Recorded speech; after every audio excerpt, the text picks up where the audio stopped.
7-layer dip. Chocolate chip cookies in blue. I love this woman. These chapter names are honestly the best. I've never read a book with haiku chapter names before. Hey guys, it's Ravenclaw Book Nerd, and today I'm doing the spoiler review of The Trials of Apollo, the Hidden Oracle.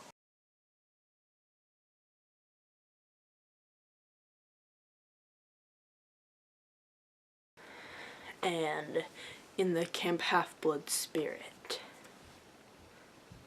wearing my Camp HalfBlood shirt. I actually made this with paint. It's not the official, but I use it for cosplaying. I got this one early. I ordered it on Amazon. I pre-ordered it, and I got it on May 2nd, even though it came out on May 3rd. I'm still not sure how that worked, but it did, and my friends at school were really jealous. So I literally counted down the days from March when it was like 50 days left. I counted down the days. I was like, 28 days till Trials of Apollo, yay! And then I got it a day early. So that was cool. This is one of the only Rick Riordan books that doesn't have a cliffhanger. I actually liked the ending, but Blood of Olympus was so unsatisfying. I don't get it. Why? Why? I will never be satisfied. I like Meg. She's cool.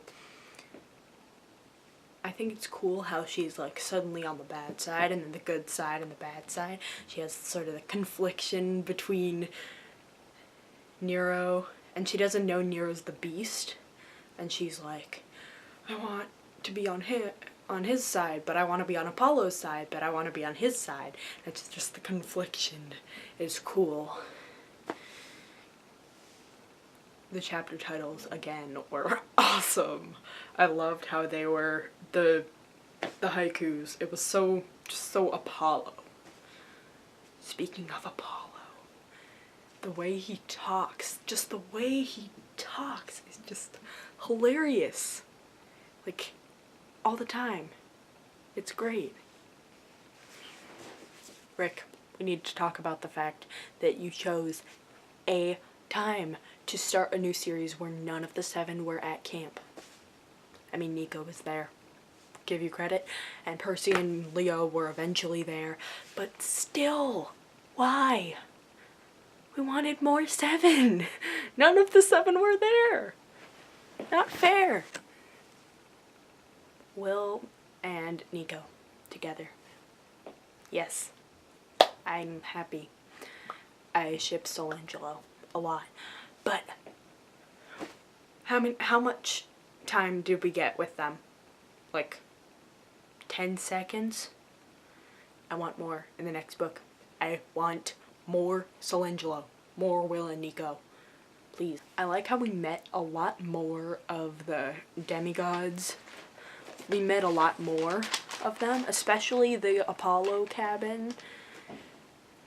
And like, the only people I could name from like Apollo, I could name like Will and like Michael and Lee from the last series.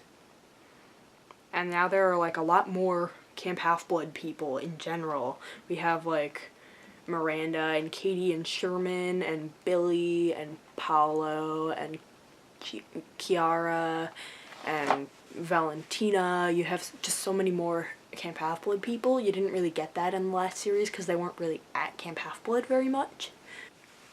I really like about all Rick Riordan books, not just Percy Jackson, not just Heroes of Olympus, but Magnus Chase, like King Chronicles. They just have, I love how Rick puts in so much character diversity. They have like all different races, all different orientations. They're just so diverse, and it's a lot, and it's like the real world in that aspect. Like, a lot of books are just like, okay, I'll just make all the characters white. No, the world's not like that. There aren't like like, everywhere. There are people from, like, the world is diverse, and I like how Rick Riordan's books are realistic in that aspect. I really liked when Leo came back. That was probably my favorite scene. I like Leo and Calypso together also. I'm happy about them. So, I want to see Jason and Piper and Hazel's reaction, probably especially Piper. I want to see what they do to Leo when he comes back. Because the people who didn't even know him, like the people who didn't know him are, they were like, don't you dare leave us again, grr. Like, Miranda. Since when did Miranda know Leo? Like, not much. But Jason and Piper were like with him the entire time. And they're like best friends. So they're definitely gonna have an awesome reunion scene. I can feel that. And I think he's gonna be a big part of the next quest. So I'm good with that. I like Leo a lot. He's hilarious. So I like Leo. So let's talk about these prophecies. We have the Limerick one. There once was a god named Apollo who plunged in a cave blue and hollow. Upon a three-seater, the bronze fire eater was forced death and madness to swallow. I don't think Festus is going to be very happy. I wouldn't want to swallow death and madness. But there were a bunch more little prophecies, like caves of blue. That has to be part of the same, the cave blue and hollow. It's the same one. I don't remember the name. Looking it up. I have to know. The Oracle of Trophonius. Who is Trophonius? I guess it's an oracle, but like, Trophonius? Strike the Hue, probably still talking about the caves of Trophonius. Westward burning. I think those are two different parts. Westward would be like going west in the country, and burning, it might be talking about those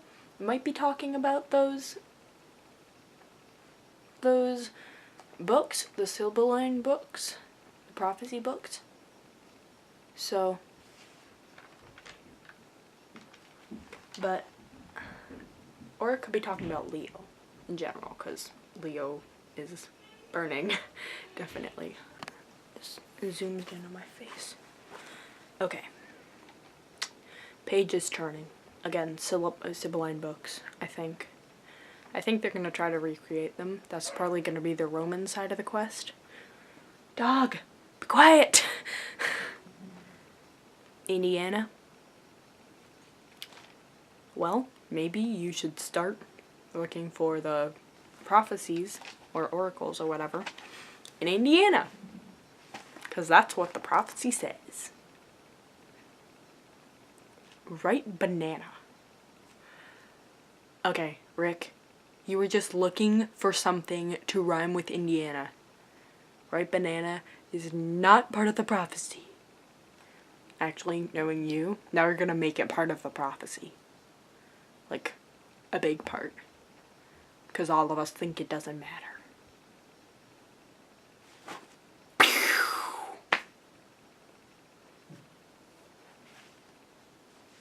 Happiness approaches. Festus. Festus coming back. That's what it meant. Serpents and roaches. I don't like the sound of that. Serpents is probably talking about Python. I don't know about any ancient Greek roaches, but I'm not sure. There probably will be. That is just about it. Thanks for watching this video. This is a great book. It's awesome. I can't wait for the next one. I want the next one a lot. So, that's Ravenclaw Book Nerd signing off. Goodbye.